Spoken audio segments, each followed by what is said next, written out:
people that are at zero, Yeah. what is it that they're typically coming to you to help them with? So if you are one of them, Yeah. what is it that they want from Alex Hormozi? I think it's, there's what they think they want and what they actually need, which are two different things. And so I think what they think they want is some tactic that's going to immediately help them start a business. What they typically actually need is the courage to be willing to be wrong and to be willing to have shame by failing at things in front of people whose opinions they care about.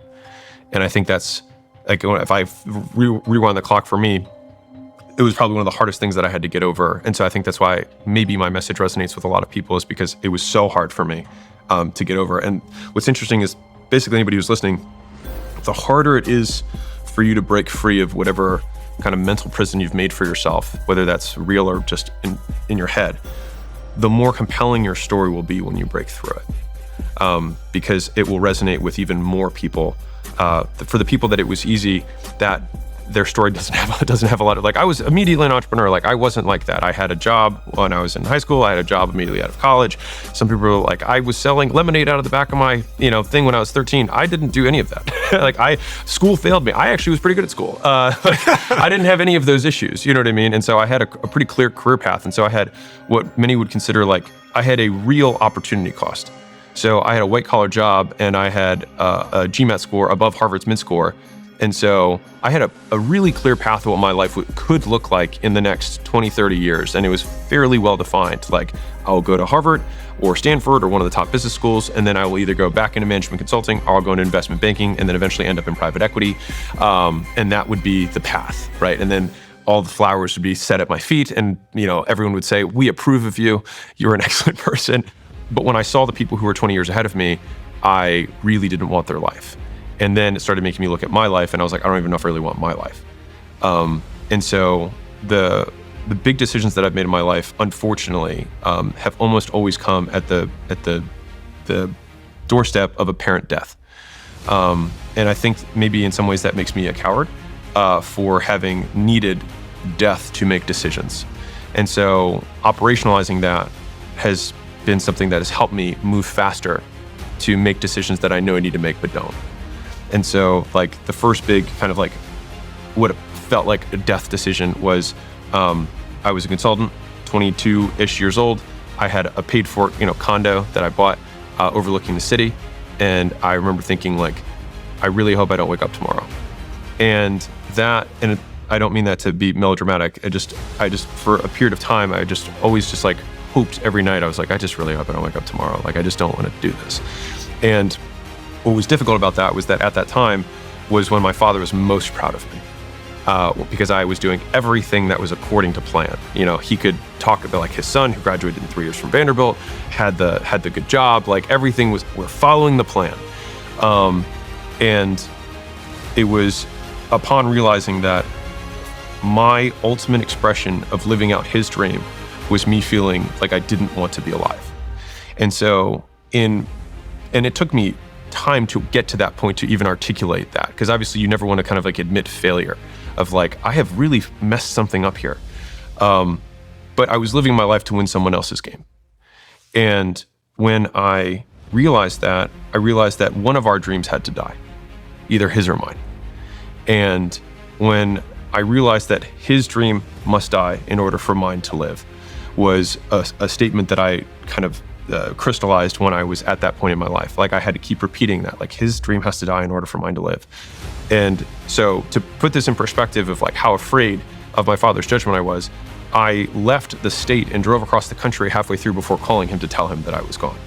And so I bring this up because I'm not trying to be dramatic here, but I'm saying that if you feel a lot of pressure, I get it. Like, I tried to leave the job that I was at to pursue just literally anything that wasn't that. Just, I wanted to start a business at some point. I didn't know how I was going to do it. I just knew that what I was doing was not the path I wanted to be on. And everybody around me wanted me to be on that path. And so I went to go be like, hey, I'm thinking about doing something else. And, it would always be that, later, like, everything's good, later, And I remember when I called my dad and I told him that. He said, understand, why don't you come home? Like, come home. Well, I didn't tell him that I was gone yet. Like, I said, hey, I want to go pursue this fitness thing. He said, cool, come over for lunch. We'll talk about it. And I was like, I'm already gone. And then obviously his tone changed a lot. And our relationship struggled for, years after that. And I also bring that up because sometimes there's this illusion that like, you get on the Oscar stage or whatever it is, and you're like, hey, I just want to thank, my mom, my dad, my friends for always supporting me. And I can't say that. And I wish I could. And you might not be able to say that either. And I also don't think that's a reason not to do it.